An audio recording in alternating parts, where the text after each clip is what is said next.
नमस्कार दोस्तों, स्वागत है आपका अपने YouTube चैनल बीपी के फन 2.0 पर। किसी नगर में एक सदना नाम का कसाई रहता था। वह बहुत ईमानदार था। वो भगवान के नाम और कीर्तन में मस्त रहता था। यहाँ तक कि मांस को काटते बेचते हुए भी वह भगवान का नाम गुनगुनाता रहता था। एक दिन अपने ही धुन में कहीं जा रहा था कि उसके पैर से कोई पत्थर टकराया। वह रुक गया। उसने देखा एक काले रंग के गोल पत्थर से उसका पैर टकरा गया है। उसने वह पत्थर उठा लिया और जेब में रख लिया, यह सोचकर कि यह मांस तौलने के काम आएगा। वापस आकर उसने वह पत्थर मांस के वजन को तौलने के काम में लगाया। कुछ ही दिनों में उसने समझ लिया कि यह पत्थर कोई साधारण नहीं है। जितना वजन उसको तौलना होता था, पत्थर उतने वजन का ही हो जाता है। धीरे धीरे यह बात फैलने लगी कि सदना कसाई के पास वजन करने वाला पत्थर है। वह जितना चाहता है पत्थर उतना ही तौल देता है। किसी को 1 किलो मांस देना होता तो तराजू में उस पत्थर को एक तरफ डालने पर दूसरी ओर 1 किलो का मांस ही तुलता। अगर किसी को 2 किलो चाहिए हो तो वह पत्थर 2 किलो के बार जितना भारी हो जाता। इस चमत्कार के कारण उसके यहाँ लोगों की भीड़ जुटने लगी। भीड़ जुटने के साथ ही सदना की दुकान की बिक्री भी बढ़ गई। एक दिन यह बात एक शुद्ध ब्राह्मण तक भी पहुंची।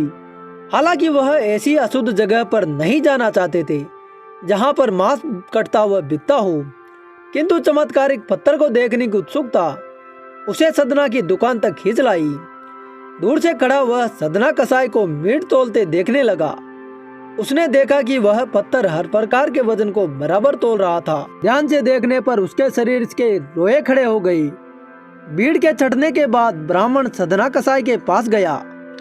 ब्राह्मण को अपनी दुकान में आया देखकर सदना कसाई प्रसन्न भी हुआ और आश्चर्यचकित भी। बड़ी नम्रता से सदना ने ब्राह्मण को बैठने के लिए स्थान दिया और पूछा, आप जैसे शुद्ध ब्राह्मण का मुझ कसाई की दुकान पर कैसे आना हुआ? मैं आपकी किस प्रकार सेवा कर सकता हूँ? ब्राह्मण बोला, तुम्हारे इस चमत्कारिक पत्थर को देखने के लिए ही मैं तुम्हारी दुकान पर आया हूँ। या यूं कहे कि यह चमत्कारिक पत्थर ही मुझे खींचकर तुम्हारी दुकान पर ले आया है। बातों ही बातों में उन्होंने सदना कसाई को बताया कि जिसे पत्थर समझकर वो मांस तोल रहा है, वास्तव में वो शालिग्राम जी है, जो कि भगवान का स्वरूप होता है। भगवान शालिग्राम जी को इस तरह गले कटे मांस के बीच में रखना व उनसे मांस तोलना बहुत बड़ा पाप है। सदना बड़ी ही सरल प्रकृति का भक्त था।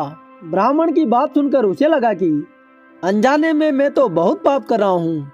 अनुनय विनय करके सदना ने वह शालिग्राम उन ब्राह्मण को दे दिया और कहा कि आप तो ब्राह्मण है, अतः आप ही इनकी सेवा परिचर्या करके इन्हें प्रसन्न करें और मेरे योग्य कोई सेवा हो तो मुझे अवश्य बताएं। ब्राह्मण उस शालिग्राम शिला को बहुत सम्मान से घर ले आए। घर आकर उन्होंने श्री शालिग्राम जी को स्नान करवाया, पंचामृत से अभिषेक किया, वह पूजा अर्चना आरंभ कर दी। कुछ दिन ही बीते थे कि उन ब्राह्मण के स्वप्न में श्री शालिग्राम जी आए और कहा, हे ब्राह्मण, मैं तुम्हारी सेवाओं से प्रसन्न हूँ, किंतु तुम मुझे उसी कसाई के पास छोड़ आओ।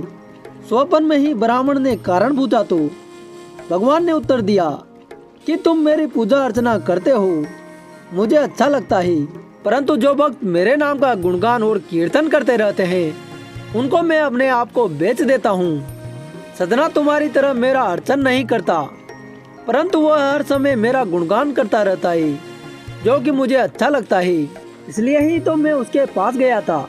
ब्राह्मण अगले दिन ही सदना कसाई के पास गया। वह उनको प्रणाम करके सारी बात बताई। वह श्री शालिग्राम जी को उन्हें सौंप दिया। ब्राह्मण की बात सुनकर सदना कसाई की आंखों में आंसू आ गई। मन ही मन उन्होंने मांस बेचने और खरीदने के कार्य को तिलांजलि देने की सोची और निश्चय किया कि यदि मेरे ठाकुर जी को कीर्तन पसंद है तो मैं अधिक से अधिक समय भगवान के नाम का कीर्तन ही करूँगा। प्यारे साथियों, अगर आपको कहानी पसंद आई हो तो वीडियो लाइक करें और आप इस चैनल पर नए हो तो चैनल सब्सक्राइब करें।